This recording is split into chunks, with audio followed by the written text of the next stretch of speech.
for joining us today for Kingdom Concepts.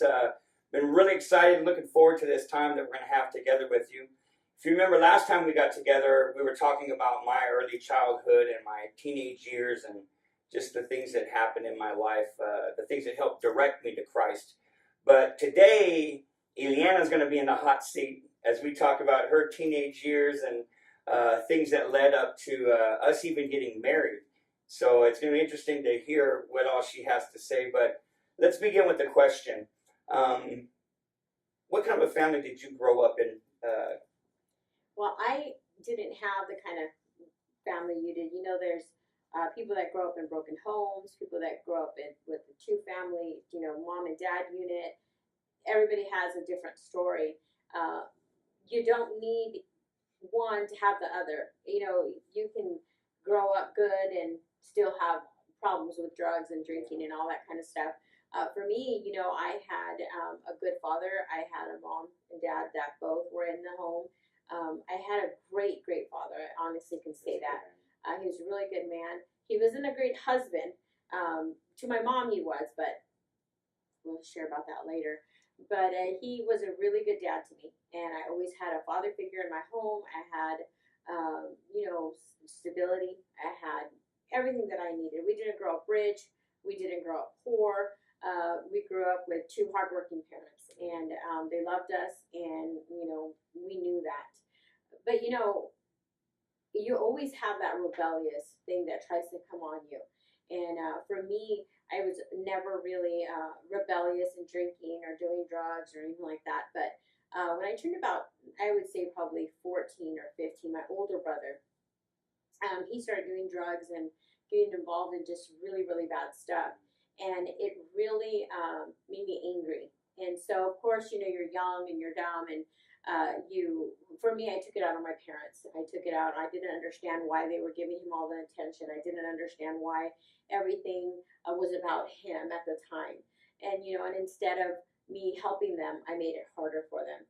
And so I began to run away. I was 14 years old, started running away. And I wasn't going to do anything bad. Well, just not coming home was bad, but I was not going to do drugs or drinking or anything like that. I would run away for the weekend, hang out with my friends, come back, and that just started a pattern, and I would do that. And of course, when you're doing that kind of stuff, eventually drugs come in, eventually you get alcohol involved, and obviously boys come in the picture, and boyfriends and all that kind of stuff. And so for me, probably when I was 7, I don't think I ever tried any kind of drugs or anything until I was 18. And I tried to smoke a joint, on my birthday. And I didn't know how to do it, so it didn't work. Whatever was supposed to happen didn't happen. So for me, drugs were like, well, see, it's not a big deal, And then, but then I got involved in drinking. And for me, drinking wasn't hard liquor or anything like that. It was more wine coolers. Remember Cactus coolers? They would come in a 2-liter, and that was the thing for me. That kind of stuff, And so partying was more going out and drinking with my girlfriends and having a good time. I had the Diamond Girl thing. We were talking about clubs earlier, and people had different kinds of clubs and stuff. Mine was the Diamond Girls. I have no idea where we got that name. Probably if one of my friends is watching from high school, they'll tell me. But, it's so funny how doing all those kinds of things, it still derails you from your future. Yeah. It really does, My parents took me to church every Sunday, every Wednesday we were in a different religion. We were in a religion. And I was Catholic, grew up Catholic. But my parents took me to church. They explained to me about God. We loved God, but it wasn't a relationship like I have now. And so, I don't know why boys were such a big thing for me when I had, like I said, I had a father. But, like I said, the enemy comes in, he tries to derail you any way he can. And I was beautiful, and so boys liked me, still am. I've been chasing you very confident, been very confident my whole life, just so you know. And, but so boys were a big thing for me. And, I remember just doing crazy things that you shouldn't do with boys, and it causing a lot of hurt and heartache for me, And then coming to that place to where my father never treated me this way, and I will never allow a boy to treat me this way. So for me, I didn't really need a guy. I didn't need a guy. Didn't think that guys were important. And then I met you, and that really caused a lot of problems in our marriage also, because I liked you, and as long as you were good to me, then I needed you. But if there was ever a problem, I didn't need you, kind of thing. So that's pretty much, that was my bad going ons. Nothing like you. So you were the bad person. I was not. I was just a mediocre bad person. No, I remember some other stories too that I'll share later with you guys when she's not here. We got married young. Yes. How old were we when we got married? We were 18. I was 18, you were 19. I was 18, you were 19. As a matter of fact, we're coming up on our 30-year metaversary. That's the thing. We met September 30th in 1988. So 30 years ago we met. And I remember the night I met you. Do you remember the night we met? Yeah. Okay. We do September this 30th. September 30th. And we always talk about what we were wearing when we met. I was sharing this with somebody. What we were wearing when we met. And for us, it's just this funny thing that we do. We talk about what we were wearing when we met, what we were wearing when he asked me to be his girlfriend. And when you're young and you find a hot looking guy, and I'm just this beautiful person, and everything's great, everything's fun, and then reality hits in, and you find out that your boyfriend is selling drugs. You find out that your boyfriend just got out of jail, and you were not involved in that lifestyle. And here I am with this guy that all I thought is you knew how to do the keg, that's what you knew how to do. And my father always told me, you never date anybody that's never had a car, doesn't have a car, and doesn't have a job. My dad's thing is, if they don't have a job and they don't have a car, then you don't need them for your boyfriend, because they have no aspirations, they have no money, and where are they going to take you? So the first thing that I asked you when we met, you remember the first thing I asked you? I asked him his name. In this order, I asked him his name. He told me his name. And I asked him if he had a job. He told me he had a job. He was a dishwasher, but it was a job. That was my dad's requirement. And I asked him if he had a car. And so he had all three. So then I gave you my number. But yeah, so that's where it started. Then it all went downhill after that, and then I found out all the things that you were doing. But then by then I liked you, so. She was madly in love with me. It was beyond like. But because how long was it before we got married? A year, actually. A year. And this is the way not to do it, people. Okay, we're sharing with you how you don't do it. We met September 30th. He asked me to be his girlfriend October 7th, and then we moved in together. I believe it was November 15th. Very, very fast and very, very quick. Do not do it. I don't recommend it. It's crazy. Don't do it. Then we got married a year later. But like I said, I had been in that place to where I had a good father, which is really, really good. So if he didn't come up to my expectations, if he didn't do what I said, then it was like, take me home. I was constantly telling him, take me home. We're married by this time, and I'm constantly telling him, take me home. We have a 1-year-old daughter, and if I don't like the way you're treating me that day, you just need to take me home, because I don't need you. I have a dad, and I have a mom, and I have a child, and we're going to take the car. So what did I need, And so that was a really, really big thing with us. And his big thing with our marriage is he had a lot of friends, and friendships to him were very, very important. And as he shared earlier, forgiveness was a big thing, and friendships were very important. So it caused a lot of problems, because I was of the attitude, if I don't like it, I'm leaving, because I don't need you. And you were of the attitude that your friends are really important. So it just caused so much problems. And I just remember having a lot of anger for no apparent reason. I remember throwing stuff. The first 3 years were really, really bad. I remember throwing stuff and knives and stabbing you, I had good reflexes. I mean, I missed the knife that you threw at my head, but she caught me one day in the knee with a fork. That's why I walk with a limp every once in a while. When we talk about it now, it's like, why? Because I didn't have that model to me growing up. I did not have that model to me growing up.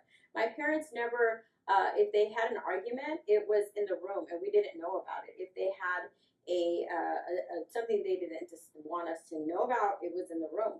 I could remember my dad spanking me one time. You know, my mom all the time. She's Mexican, so there's fly swatters going, there's shoes going, there's anything that she could lay her hands on. Yeah. My dad had a closet, and there was a leather belt hanging up in there. And if you did not listen, if you didn't listen to your mom, my dad would calmly walk to the closet, open the door, and pull out the belt, and he would lay it. And that was all it took, because you didn't want to get spanked, you know. And so I think I got spanked once, and that turned into an ordeal because it was awful. Because of course I had to make him feel bad, and he had to apologize to me for spanking me, you know, and that was just a big mess. But so to going into that and having a marriage that we didn't have Christ, we didn't have, you didn't have a good father, so you didn't know how to be a good husband. I felt like mine were better than anybody, so I was constantly comparing you. We were constantly arguing and fighting, and just, it was bad. It was really, really bad. Now, like I said, I don't ever know. We talk about it now. It's like I don't ever know where the anger came from, because I didn't feel like it was modeled to me. I think that it was because we're one flesh. Mm-hmm. You Maybe. know, and you reap what you sow. I think that you're just good ground, and all of that anger I was giving you, I started reaping it. And, Maybe. you know, well, I must have done it better, because you never hit me. Never, not once. And all the craziness things that I did, I don't know why. I mean, I know why. It was God protecting you, because you would have woke up dead probably, you know. But you never hit me. You never. I can remember one time. Oh, one time I wanted to hit you. One time I remember that. I remember that. I was in the kitchen, and you wanted to go out to Vegas. You wanted to go to Vegas or Laughlin with the guys, and I was like, no, you're not leaving, because I knew the kind of guys you were hanging out with, and I said, no, you're not leaving. And we had a 1-year-old little girl, and I said, no, you're not going. And you decided that you were going to go, and it was the first time that you were like, I'm going to do this whether you want me to or not. I remember you were standing at the door with your bag, because you were going to go with your little backpack. And I remember I was washing the dishes, and I looked up, and I just grabbed the butcher knife, and I just flung it. And I could still see it just flying. You can see it. I'm the one that can see it. and it didn't hit you, thank God. And I remember you just staring at me. And then I walked up to you, and I got in your face, and I said like this, because I was shorter, and I said, go ahead. I said, hit me. I said, if you ever touch me, I said, I'm gone. And I remember he got to my face, and he just went like this. And then he opened the door, and he left. And then I got on the floor, and I cried, because I remember, oh my God, I almost got hit. And so that was a fun night. We won't discuss what happened after I found you. We won't discuss that here. But it's under the blood of Jesus. It's under the blood of Jesus. But, you know, I remember just crazy things happening, and just so much hurt between us. You know, I really feel like it's a testament to God's goodness and grace and His mercy. We have 3 great kids. We have all 3 of them love the Lord and serve with us in ministry. Well, one of them is in Australia, so in ministry, but yet you think those first 3 years were horrible, you know, and if God wouldn't have saved us, if we wouldn't have followed the Lord, where would we be right now, you know? And I just think that it's an amazing thing to know that once you give your life to God, if you give your kids to God, if you give your marriage to the Lord, if you give every aspect of what is yours back to Him, He does wonderful, wonderful things. You know, we got married, and just so much craziness going on, but yet we chose to give everything back to God.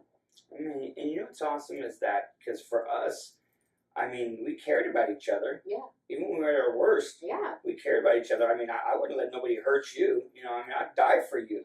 You know, the challenge wasn't being willing to die for you. It was not being willing to live for you. Yeah. You know, and where we had love before, man, that love was lost.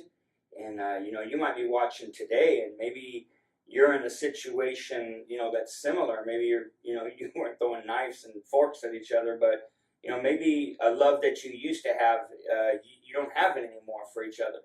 You know, we basically were reduced down to a place to where we were married singles, and it wasn't until, you know, one day you decided, you know, that you were gonna have a change, and that's where hope came from.